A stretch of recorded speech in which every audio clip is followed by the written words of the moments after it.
నమస్తే, welcome to reflection news.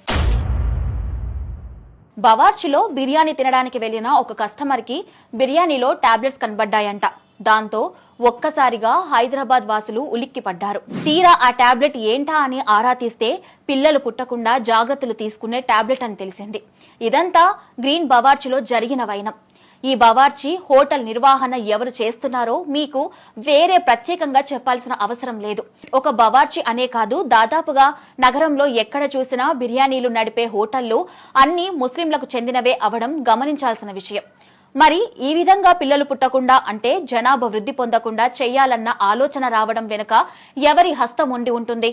ఇలా చేయడం వల్ల లాభం ఎవరికి కలుగుతుంది? ఇక్కడో విషయం గుర్తు చేసుకోవాల్సి వస్తుంది. మొన్న మధ్యాహ్నం చిలుకూరు బాలాజీ టెంపుల్లో సంతానం లేనివారు కనుక ఈ గరుడ ప్రసాదం తింటే తప్పకుండా సంతానం కలుగుతుంది అని చెప్పేసి ఒక అనౌన్స్మెంట్ ఇచ్చారు. తీరా ఆ తర్వాత రోజు చూస్తే ఎంతో మంది జనం వచ్చారు. అంటే అక్కడికి వచ్చిన జనంతో కిక్కిరిసిపోయి తోపులాటలు కూడా జరిగాయి. అంతేకాకుండా పోలీసులు రంగంలోకి దిగి జనాలను కంట్రోల్ చేయాల్సిన పరిస్థితి వచ్చింది. ఒక్కసారిగా అక్కడికి వచ్చిన పోలీసులు ఆ జనాన్ని చూసి హతాశులయ్యారు. ఏంటి సంతానం లేనివారు ఇన్ని వందల్లో ఉన్నారా అని.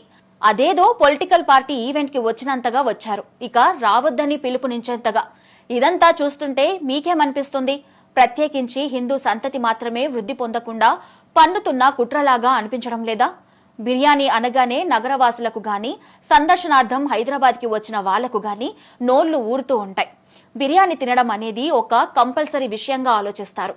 దీనికి తోడు బిర్యానీలు తినడం కూడా చాలా ఎక్కువ అయిపోయింది ఈ మధ్య కాలంలో. ఒకటి, ఎంతో టైం స్పెండ్ చేస్తే కానీ హోటల్లో వచ్చిన రుచి రాదని ఒక ఆలోచన.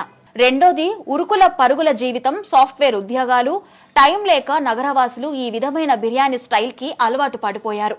ఒకరిద్దరితో ఆపేయకండి, ఇంకో సంతానాన్ని కూడా కనడం వల్ల నష్టమేమీ లేదు, మన హిందూ సంతతి కూడా వృద్ధి పొందుతుంది అని ఈ మధ్య జరిగిన లోక్మంతన్లో ఆర్ఎస్ఎస్ చీఫ్ మోహన్ భగవత్ గారు పిలుపునిచ్చారు.